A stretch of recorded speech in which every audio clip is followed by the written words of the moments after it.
had an experience when I was young, when I was, I think, like 10, and I was in a very difficult situation in my family.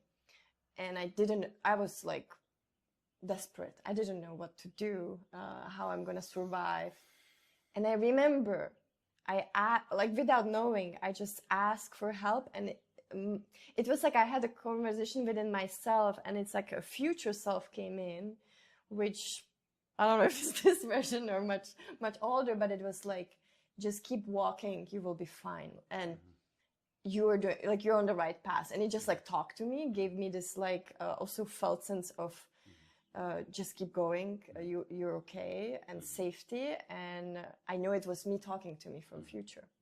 So it was beautiful how we can like access different timelines. And what I would say about timelines is, it's so simple that future self is like, and my future self are like, yeah, just come. There's a beckoning, but it's only through the touching of it that you can actually align yourself to it. So it wasn't happening until you asked the question as a child.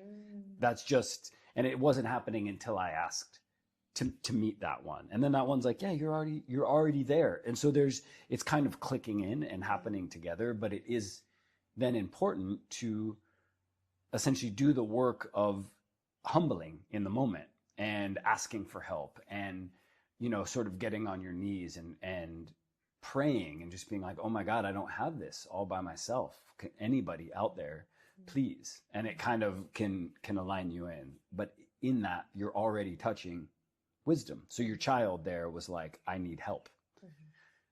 That's touching the frequency of it. And so then it allows you to sort of tune in. And there's like a direction. There's a direction. Yeah. And then you're like, oh God, I caught it. Like, let me stay on that path.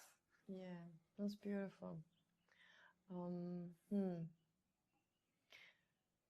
You spoke about very briefly in what you shared about we don't have elders. I think it's quite interesting to just, what do you mean by that?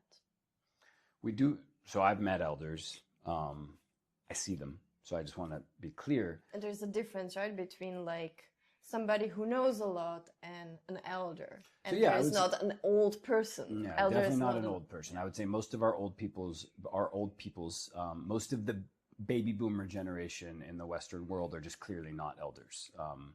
That's a truth that is pretty inarguable. And I don't want to try and give much voice. That's just a fact. I think you can see it on the world stage. You can see it in our companies. You can see it in all the places, to no fault of their own. They're called the baby boomers. It's like babies in the title of that generation, right? And and so yeah, I don't think to be old does not mean to be an elder. An elder is something like a wisdom carrier. When we think elders, what we see is elders like Indigenous, and those beings exist.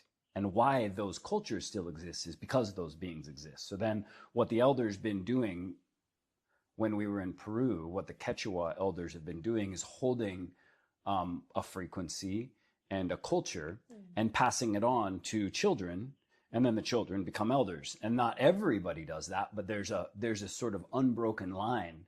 And so they know what they're doing, which is why when we went to Peru, we knew we were coming back, because there's a through line that's over 10,000 years old that you can just feel, and there's something held there. But those Quechua elders, they don't know how, they're not of the Western world. They're holding the Quechua culture. So when I touched, I am not Quechua. And when I'm asking the question, how do we survive this? What those Quechua elders are praying for is that we privileged Westerners figure out how to become elders so that we can hold our world in a way that they can hold our world, because they don't have the tools, they don't have the resources, they don't have the positions of power, and they never will, because they don't have the mind, and they don't have the like colonial history that we have in our blood. So in that, it's my responsibility to find out what it means to be an elder with all of what I have, which is a whole bunch of privilege. And it is in a Western colonized culture. And it's that culture that doesn't have elders. So we've sort of lost the elders, I think, a long time ago in a lot of different ways, because there's been a lot of victims, I mean, just over thousands and thousands of years, it's just been colonization, control,